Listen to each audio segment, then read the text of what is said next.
News today, at a time when most of the country is being forced to tighten their belts, it seems that some in Congress may not have gotten the message. We found some congressmen paying sky-high rents for their office space, and you are paying for it. Lisa Guerrero with this iSquad report. Hi, good. It's a simple request. Can we get a tour of your office space? I don't think that's something you necessarily need to do.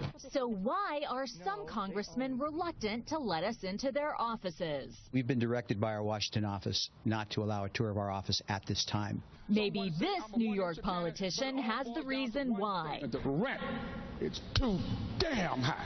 Balancing the budget. Congressman John Campbell of California is a fiscal conservative. He's often seen on news programs warning about wasteful government spending. What we need to do is get some spending cuts. We cannot continue with trillion-dollar deficits, period.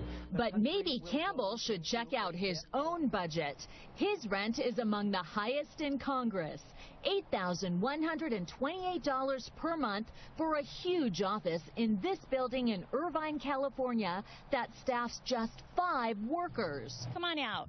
I caught up with him after a speech. Hi, good. Lisa Guerrero with Inside Edition.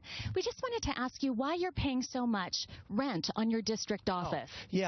This is one of the highest land cost areas in the country for office rents, for housing, for everything else. He says his decision to rent in the building has nothing to do with the fact that he's received $21,550 in contributions from the landlord's executives and other employees.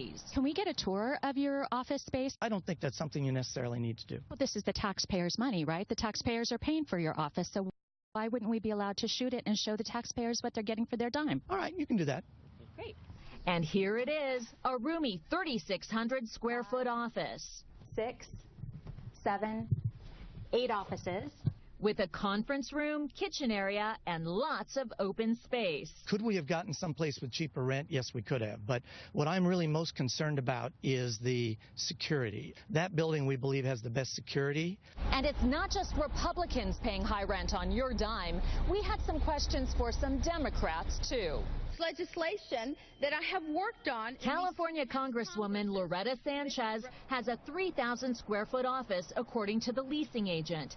It costs taxpayers more than $7,500 a month. When we stopped by to take a look, an office manager wouldn't let us get past the lobby. We've been directed by our Washington office not to allow a tour of our office at this time. And check this out. The owner of the company she pays those big rents to has donated $24,500 to the Congresswoman's campaigns over the years. When her office didn't return our calls, I caught up with the Congresswoman. I'm Lisa Guerrero with Inside Edition. Nice. How are you doing? Fine, thank you. I'd like to ask you why you're overpaying on your rent for your district office here by over 50%. I don't believe I am, actually. Does this have anything to do with the fact that your property is owned by a campaign contributor? Melanie Sloan is the executive director of the Citizens for Ethics and Responsibility in Washington. Anytime a member of Congress is renting space from a campaign contributor or a friend, red flags are raised. But not all congressmen pay high rents. Representative Todd Rokita of Indiana pays only $800 a month for 2 district offices. We'll be back with more after this.